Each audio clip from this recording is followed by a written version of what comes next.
There are legends in professional wrestling, and then there is Andre the Giant, a man so enormous, so otherworldly in his presence, that even decades after his passing, his name still echoes through arenas, documentaries, and dinner table conversations. He stood at over 7 feet tall, weighed more than 500 pounds, and wore size 22 shoes. He was, in every measurable sense, the biggest man the sport had ever seen. But here is something that stops most people cold the moment they hear it. Andre the Giant has a daughter, and by certain measures strength, stature, and sheer force of personality, she may actually be bigger than he ever was. Not in the way you might expect, not in a wrestling ring under flashing lights, but in the quiet, powerful way that truly matters. Today, we're going to tell you her story, and along the way, we're going to tell you the full story of the man whose shadow she has carried, honored, and ultimately stepped out from under. This is the story of Robin Christensen Rausamoff, the daughter of a giant, and a woman who turned out to be extraordinary in her own right. To understand Robin, you first have to understand her father. Andre René Rausamoff was born in the small French town of Colomiers, roughly 40 miles east of Paris. From the very first moments of his life, it was obvious that something was different about this child. He weighed 13 pounds at birth, nearly 3 times the weight of an average newborn. His parents, Boris and Marianne Rausamoff, were simple farming people.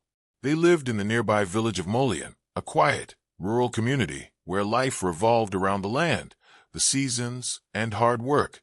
They were not people who sought attention or fame. They simply wanted to raise their 5 children with dignity and love. Andre was the middle child, and while his brothers and sisters grew at the pace you would expect from healthy children, Andre grew at a pace that left people speechless. By the time he was 12 years old, he stood 6 feet 3 inches tall. By 14, he had reached 6 feet 6. The family noticed, neighbors noticed, and eventually the wider world would notice too. There were stories of a tall grandfather somewhere in the family tree, and for a while, people simply assumed Andre's extraordinary height was an inherited trait taken to an unusual extreme. Nobody yet had the medical language to describe what was actually happening inside his body. What was happening was acromegaly. This is a rare hormonal condition caused by the pituitary gland producing excess growth hormone, often due to a benign tumor on the gland itself. Acromegaly causes the bones to grow continuously, particularly in the hands, feet, and facial features. It is a condition that brings with it significant health consequences over time, including joint pain, heart complications, and reduced life expectancy. But in rural France nobody was diagnosing a farm boy with the rare hormonal disorder. Andre simply kept growing, and the people around him kept marveling. His childhood, despite its unusual physical dimension, was in many ways ordinary. He attended school, played with other children, and helped around the family farm. One story from those years has become genuinely famous. The playwright Samuel Beckett, who would later win the Nobel Prize in Literature, lived near Molian and knew Andre's father. Because Andre had grown too large to fit on the school bus, Beckett would drive him to school in his truck. The two would ride together, sometimes talking, sometimes in silence. To Andre, Beckett was simply a kind neighbor. To history, it is one of the more remarkable coincidences imaginable of future Nobel laureate, chauffeuring a future professional wrestling icon to his classroom each morning. When Andre was 14, his formal education came to an end. The family needed him on the farm, and so his father pulled him out of school. Andre accepted this without complaint. He was strong enough to do the work of multiple men, and he understood his family's financial reality. But something in him was restless. He had always felt different, and not just physically. He wanted something more from life than the rhythms of a small farming village could offer. By the time he was 17, that restlessness became impossible to ignore. Andre left Molian for Paris in the early, and the city must have felt like another planet compared to everything he had known. He found work as a furniture mover, a job perfectly suited to his extraordinary strength. He hauled heavy loads that would have exhausted ordinary workers, doing it with a casual ease that turned heads everywhere he went. And in Paris, where people have a certain appreciation for the dramatic and the remarkable, Andre was impossible to miss. Word reached a local wrestling promoter, and that meeting changed everything. The promoter looked at this enormous young man and saw not just size, but potential. Andre had a natural charisma, a gentleness in his manner that was disarming, and a physical presence that was impossible to fabricate or manufacture. He agreed to try wrestling, and he began competing in small French venues under the ring name Jean Ferret, a name drawn from French folklore. He was billed as the Gentle Giant, and audiences were immediately captivated. His career expanded quickly. Promoters in Canada invited him to wrestle in Quebec, where he was rebranded with a more menacing name. He traveled to Japan, where wrestling has deep cultural roots and audiences were sophisticated enough to appreciate both the athleticism and the theater of the sport. Andre absorbed everything, learning how to perform, how to connect with a crowd, and how to use his size as a storytelling tool rather than simply a spectacle. The defining moment of his career trajectory came in the early when Vincent McMahon Sr., the head of the Worldwide Wrestling Federation, saw Andre perform and immediately understood what he had found. McMahon made a decision that was both brilliant and counterintuitive. Rather than booking Andre constantly and letting audiences grow accustomed to him, he made Andre rare. Andre would not appear every week. He would travel from territory to territory, showing up as a special attraction, a once-in-a-generation event that fans had to experience before he moved on.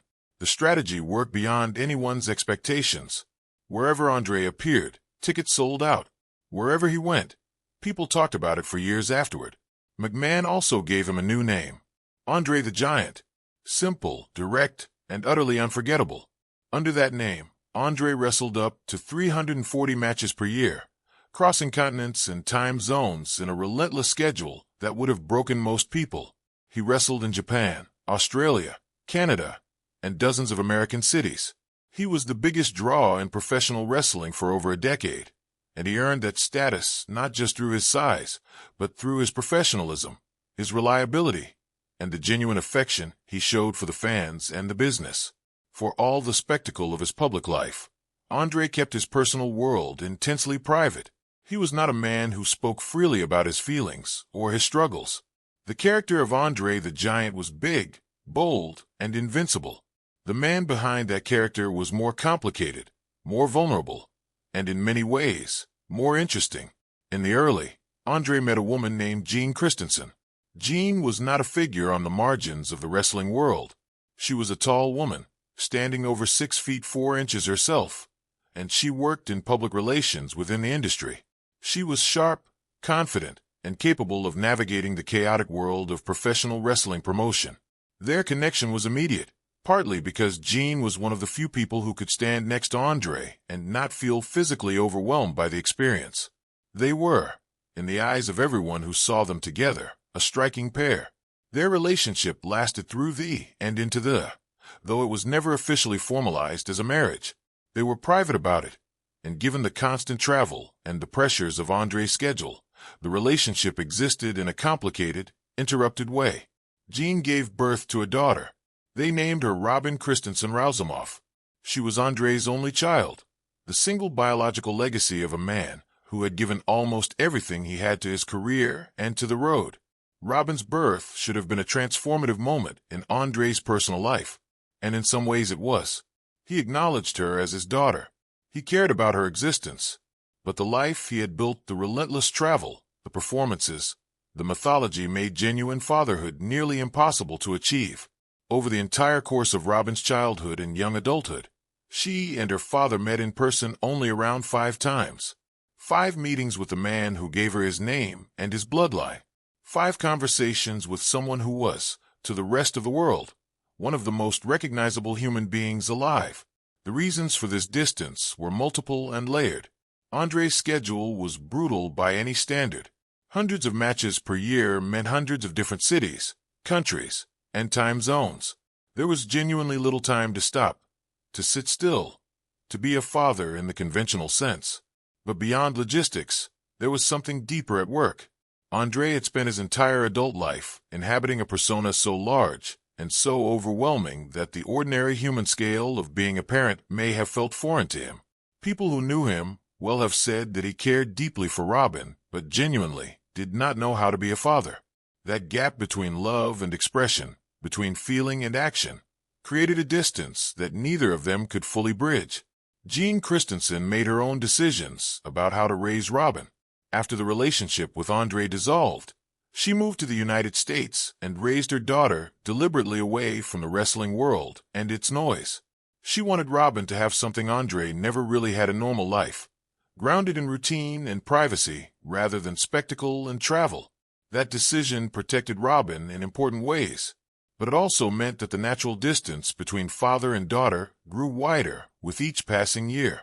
While Robin was growing up largely without her father, Andre the Giant was writing the final and most iconic chapters of his public life. And two things happened that would seal his place in popular culture permanently. The first was his appearance in the film The Princess Bride, directed by Rob Reiner and based on the novel by William Goldman. Goldman had actually written the character of Fezzik, the gentle giant, with Andre specifically in mind.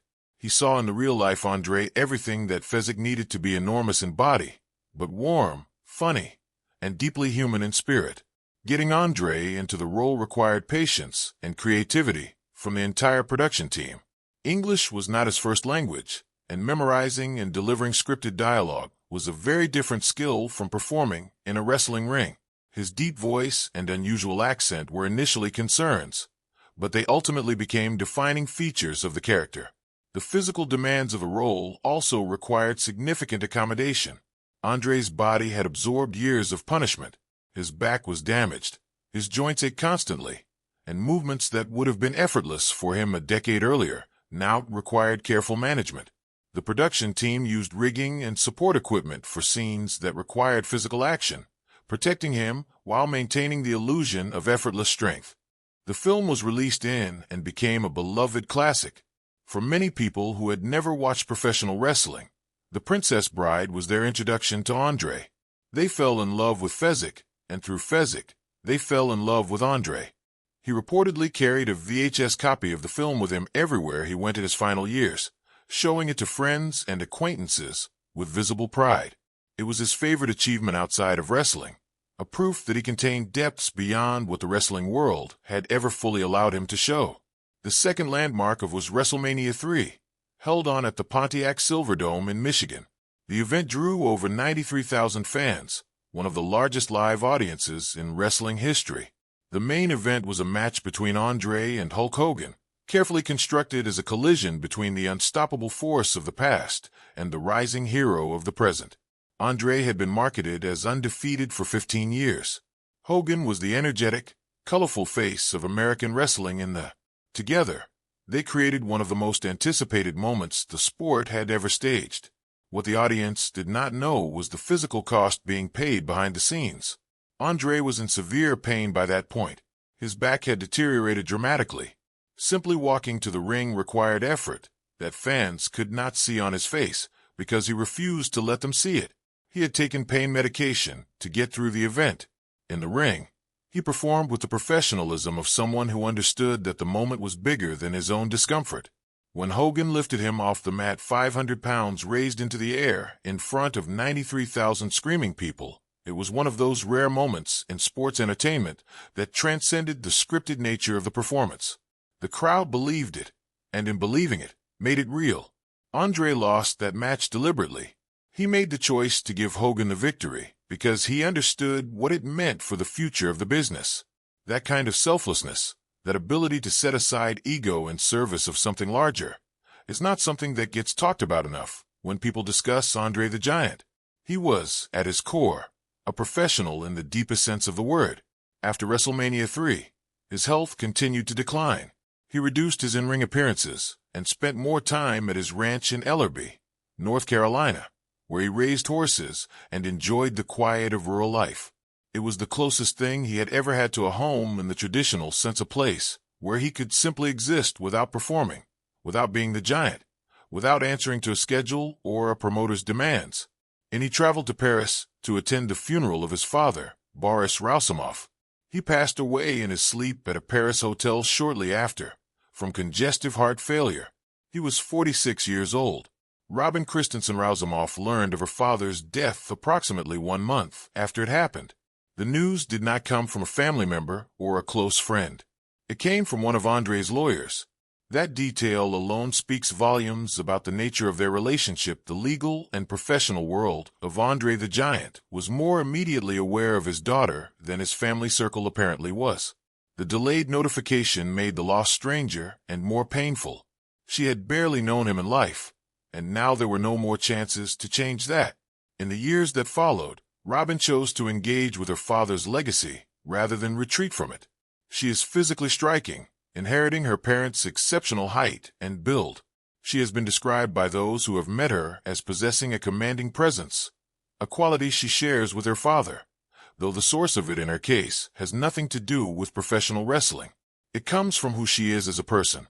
Robin considered following her father into wrestling. Given her heritage and her physical attributes, promoters and fans were curious to see whether she might carry on in some way in the business that had defined Andre's life.